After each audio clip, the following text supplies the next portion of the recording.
Alors bonjour, c'est Fred Tipster du site gagnerfuté.com, votre tipster préféré national, international et inter, vous savez très bien. Je vais passer à la loupe les matchs de Première Ligue, les matchs du 17 au 19 septembre, la 5e journée.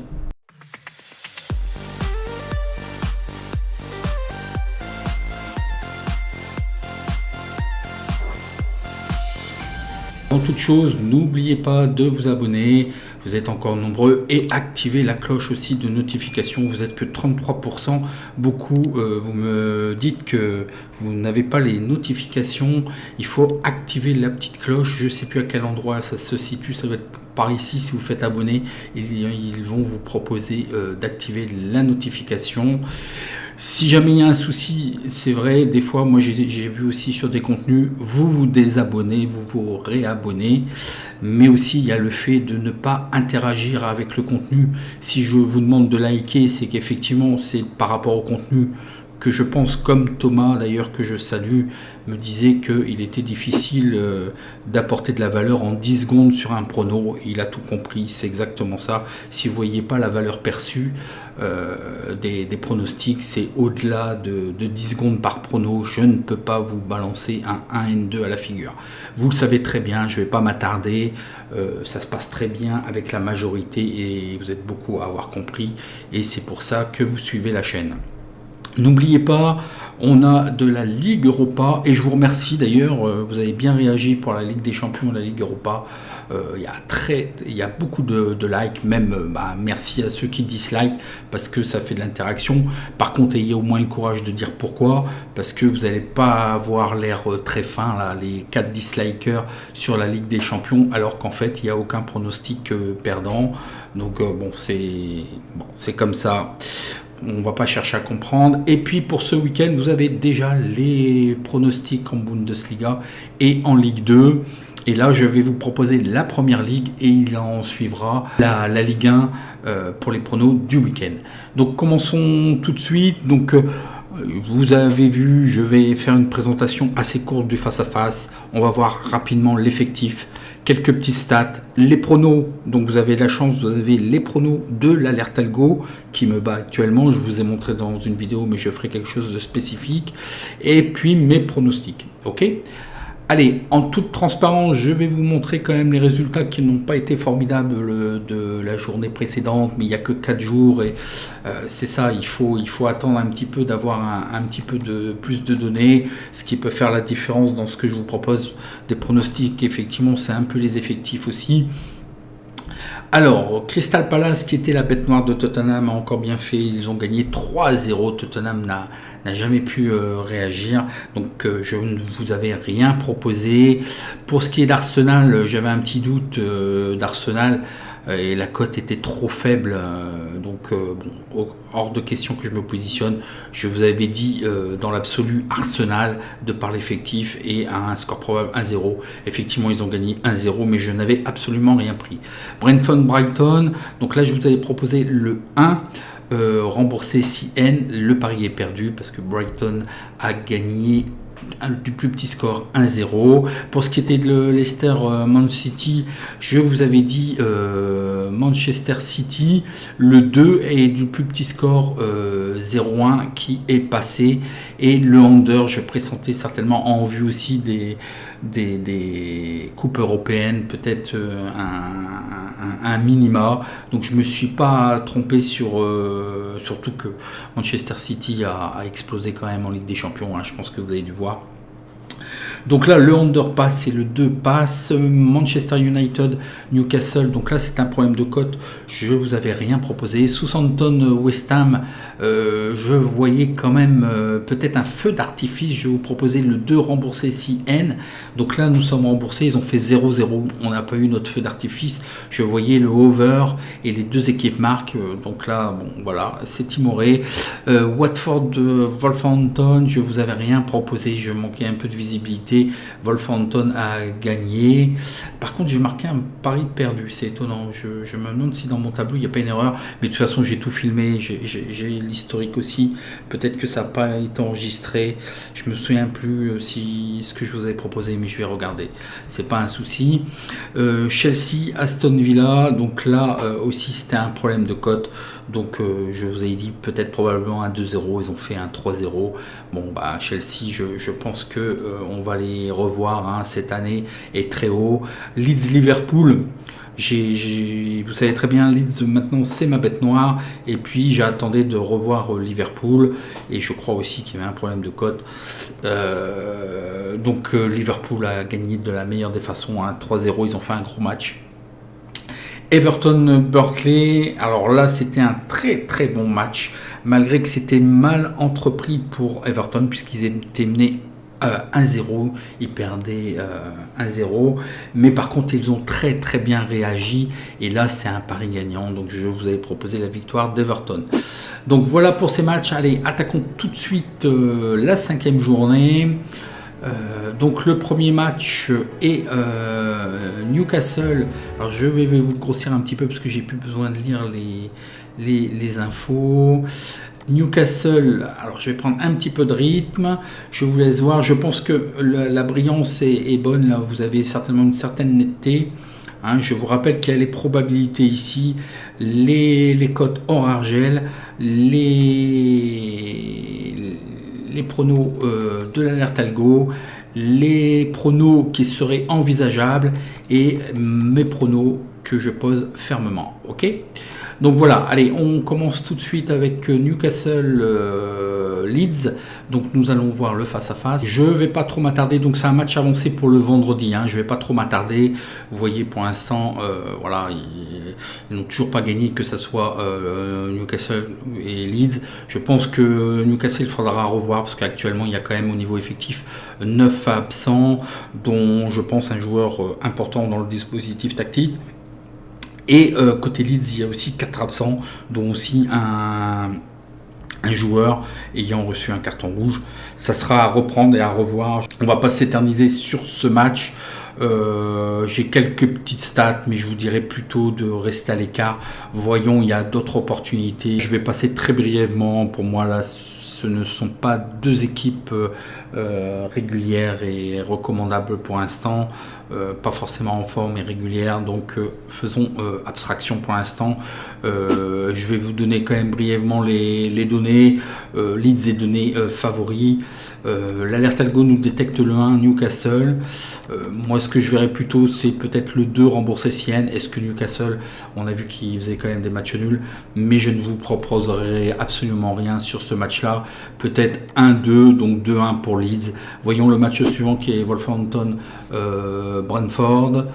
Alors j'ai oublié de vous dire aussi que Newcastle est 19e, Leeds est 17e et là Wolverhampton est 13e contre le 10e Brentford. Donc voyons le face-à-face. Bon c'est pareil, hein, Wolverhampton ils viennent de renouer avec la victoire, mais avant ça c'était quand même une Bérésina de 6 matchs, 6 défaites.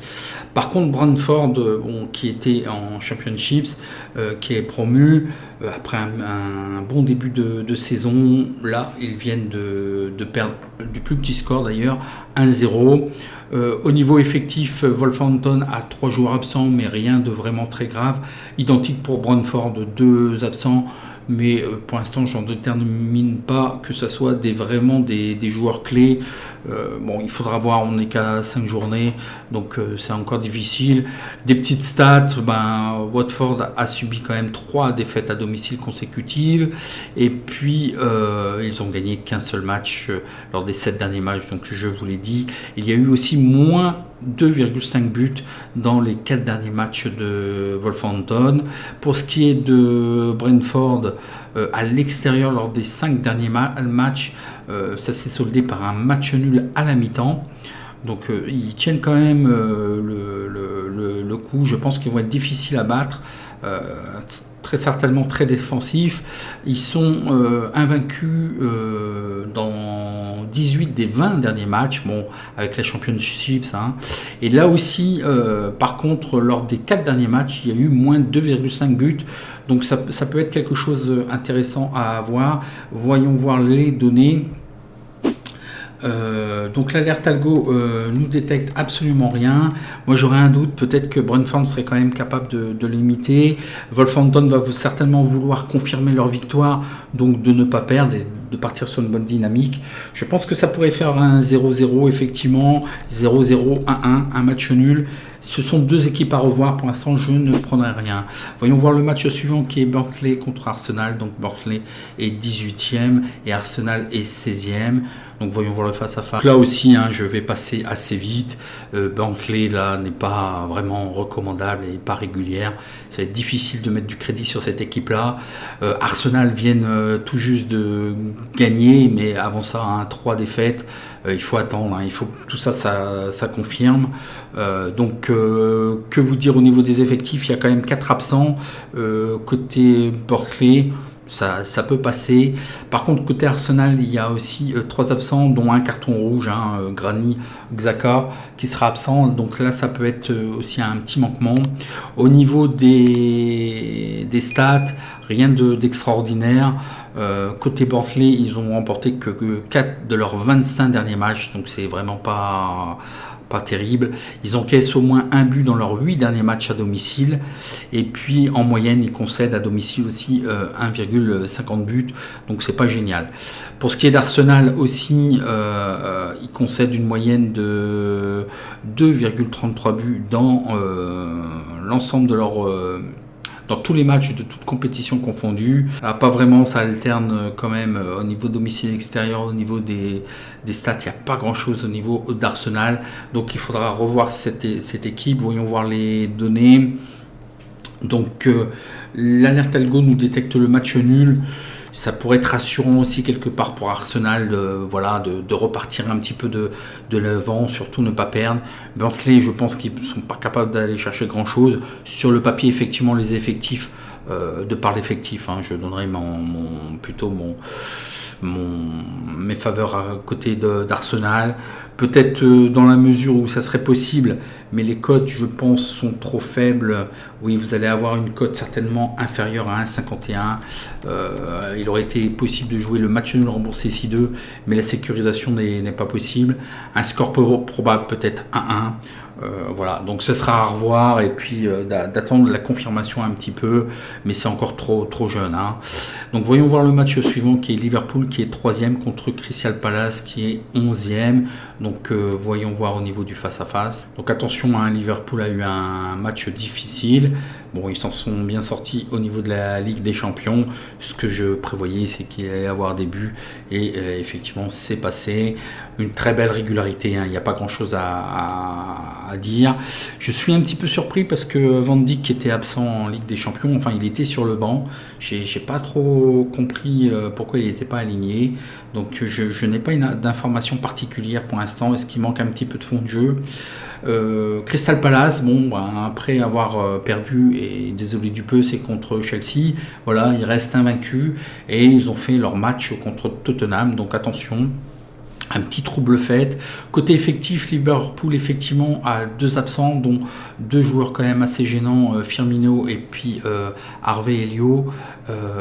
Côté Crystal, c'est pareil, il y a 3 joueurs absents, dont Jeffrey Schulp qui est absent. Ça peut être un petit peu gênant pour l'effectif. D'après moi, il ferait partie de l'équipe type, mais il y a encore très peu de journées. Au niveau stats, c'est assez bon au niveau de Liverpool. Hein. Ils ont plus été ils sont invaincus depuis 14 matchs, donc ça c'est parfait. Et dans les 14 matchs, ils ont marqué au moins un but dans l'ensemble de leurs matchs, ce qui est bien. Et puis en moyenne, à domicile, ils marquent 2 buts par match, ce qui est aussi honorable. Il n'y a pas de stade côté Crystal parce que ça alterne beaucoup domicile extérieur. Voyons voir les données. Donc là, bon, je vais passer très très vite, hein.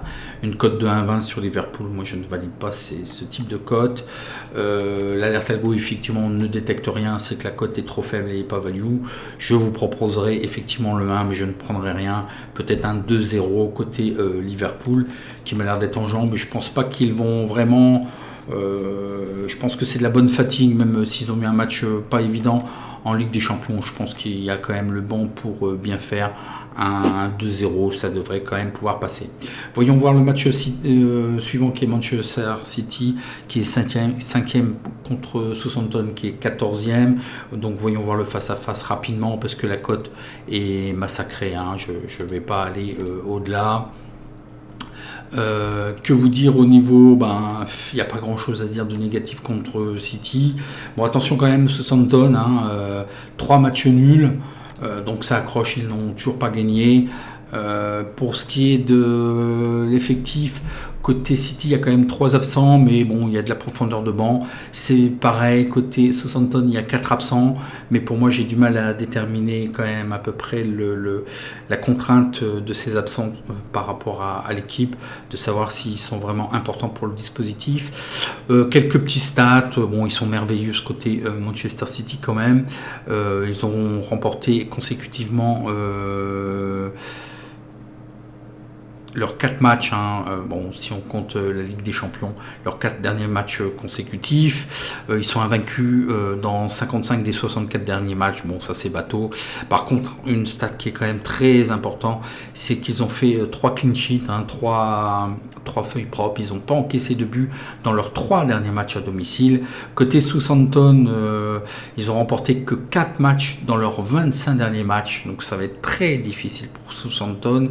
Par contre, à l'extérieur, dans leurs 7 derniers matchs, ils ont encaissé au moins 2 buts. Donc on peut s'attendre au moins à 2-0, je pense. On va pas aller plus loin. On va regarder, je pense que vous avez vu à peu près. La cote est massacrée à 1,12. L'alerte algo nous détecte rien. Effectivement, je vous proposerai, si j'avais à vous conseiller, le 1. Peut-être 2-1. Je suis pas sûr qu'ils encaissent un but. Je sais pas pourquoi j'ai mis le 1. Peut-être un 2-0 aussi. J'enlèverai plutôt le 1 sur ce match, mais je vous proposerai rien. Vous aurez compris que la cote est vraiment trop faible. Je pense que Manchester City va survoler les débats. Côté du match suivant, donc Norwich qui est 20e contre Watford qui est 15e.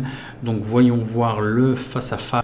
Donc là aussi on va aller très très vite, parce que si vous voyez bien, le tableau est assez rouge, donc ce ne sont pas pour moi des équipes recommandables. 4 matchs, 4 défaites pour Norwich.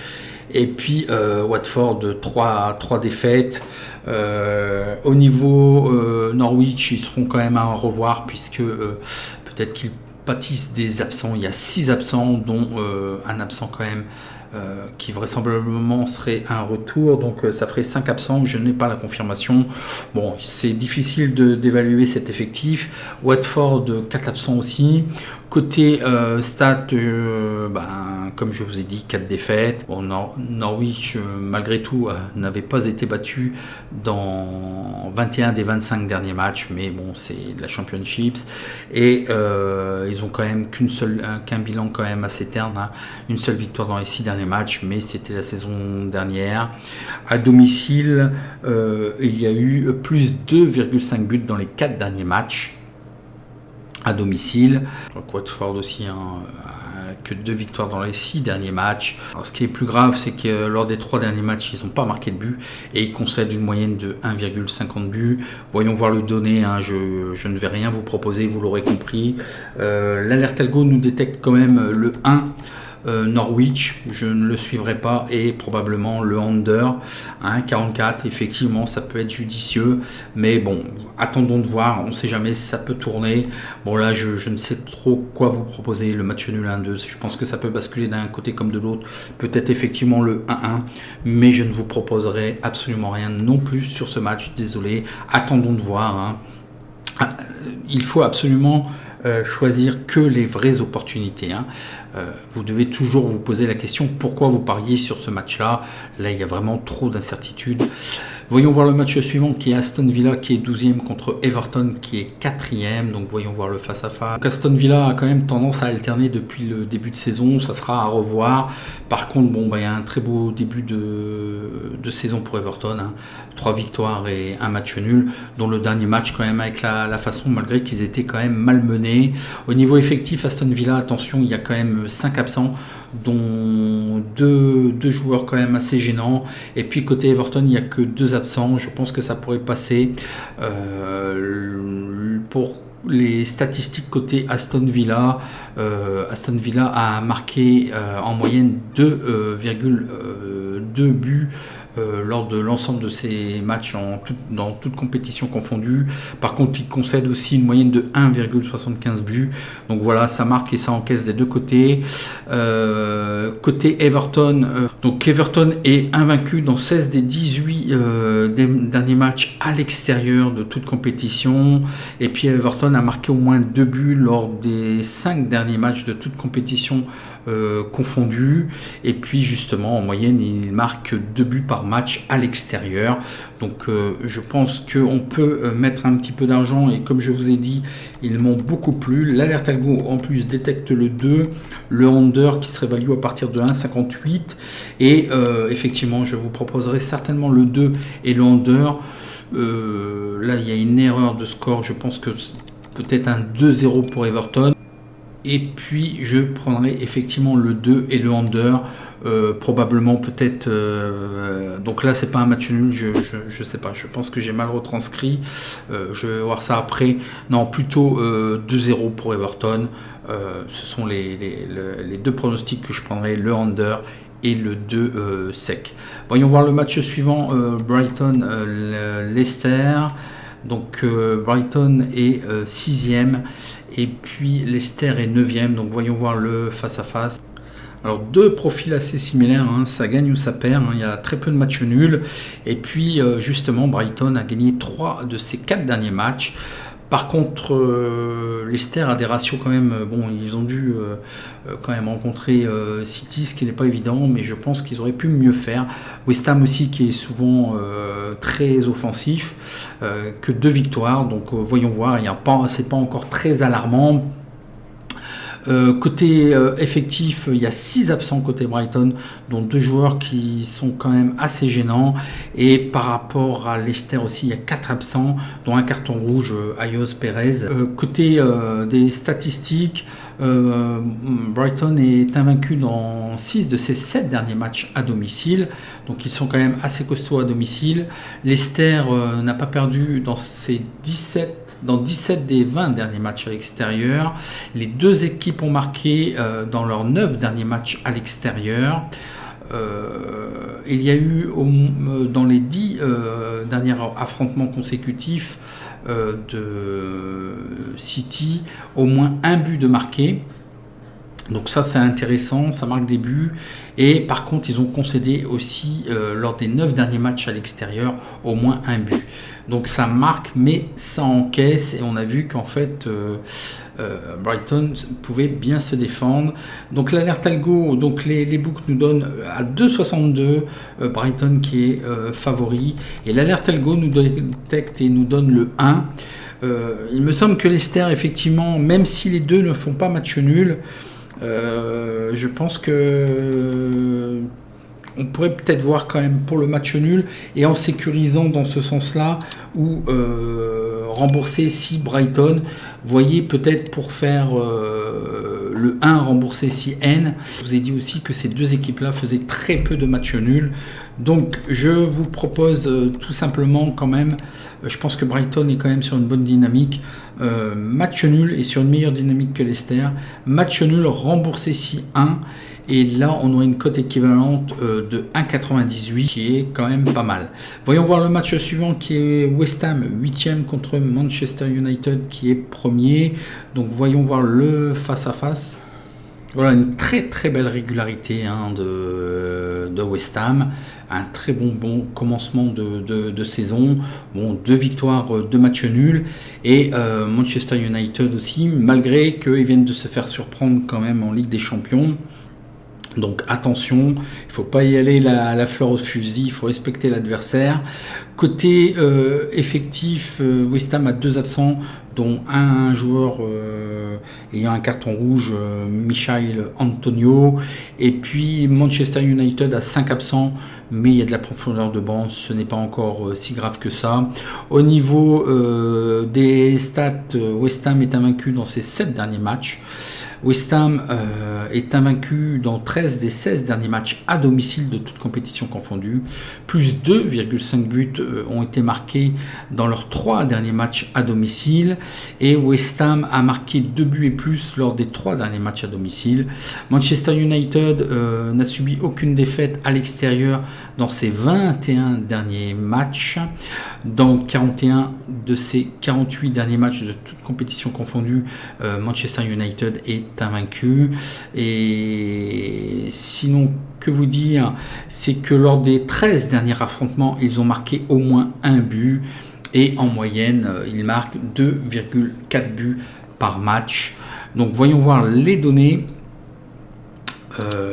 Pour ce qui est de l'alerte algo, il ne détecte absolument rien. Sachant qu'il y a eu un match quand même assez difficile et surprenant en Ligue des Champions, peut-être que ça va se sentir, peut-être que l'effectif n'est pas encore bien rodé.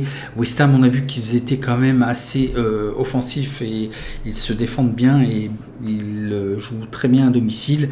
Là aussi, je vous proposerai le match nul, mais on va courir avec le remboursé 6-2, parce que quand même sur le papier, je vois quand même Manchester United faire quelque chose cette année et je pense que l'effectif est quand même au-dessus. Score probable 1-1, effectivement je pense qu'on pourra avoir une neutralité. Après si ça bascule, peut-être ça sera plutôt 1-2 ou peut-être 2-1, mais je vois plutôt un match nul sur ce match. Donc je vous propose tout simplement le match nul que je valide, rembourser 6-2, et dans ce cas-là, on aura une cote équivalente de 1,67 qui est pas mal. Donc voyons voir le dernier match qui est Tottenham, qui est 7e contre Chelsea, qui est 2e. Donc voyons voir le face-à-face. Donc Tottenham doit se reprendre, et bon, on va voir aussi aujourd'hui, hein, au moment où je fais la vidéo, on est le jeudi, donc ils ont leur fameuse rencontre contre Rennes. Donc Rennes est à domicile. Là il faut qu'ils se reprennent aussi en première ligne, puisqu'en fait ils viennent de perdre 3-0. Avant ça c'était 3 victoires, du plus petit score par contre, hein, c'est 1-0, c'est assez muet au niveau attaque. Pourtant ils ont quand même de quoi bien faire.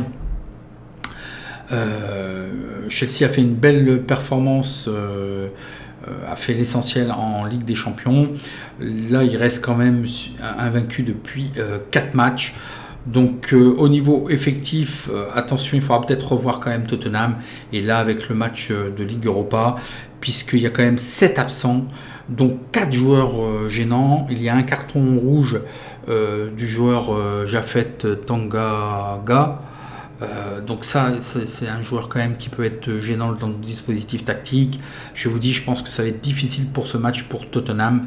Tottenham a aussi Chelsea a 3 joueurs aussi absents, dont un carton rouge qui est Reece James. Au niveau des stats, qu'est-ce que je peux vous dire? Tottenham a gardé sa cage inviolée à domicile lors des 3 derniers matchs. Donc ils n'encaissent pas de but. Ils sont invaincus dans 6 des 7 derniers matchs. C'est vrai que c'est pas mal. Côté Chelsea, dans les 6 derniers matchs, ils ont marqué au moins un but. Ils ont encaissé qu'un seul but dans les 4 derniers matchs. Donc c'est quand même très très bien. Et à l'extérieur, ils ont marqué au moins un but et plus lors des 6 derniers matchs. Donc je pense qu'il faudra voir quand même côté Chelsea, qui est favori à 1,72, qui ne m'étonne pas. L'alerte algo voit le under value à partir de 1,57. Effectivement, je vous proposerai le 2, probablement un 2-0, et je validerai le 2 sec. Je pense qu'on devrait être bien sur ce match. Je pense que vraiment, hein, Chelsea ont un groupe quand même très bien équilibré. Ça va aller très loin, je pense, encore en Ligue des Champions. Et je pense qu'on va aller voir très haut en Première Ligue. Donc voilà pour l'ensemble des pronostics. N'oubliez pas votre petit like si vous avez apprécié. Je réponds à vos questions en commentaire. Dites-moi ce que vous comptez jouer ou si vous avez vu des pronostics peut-être plus judicieux. Et puis en attendant, merci et bon match.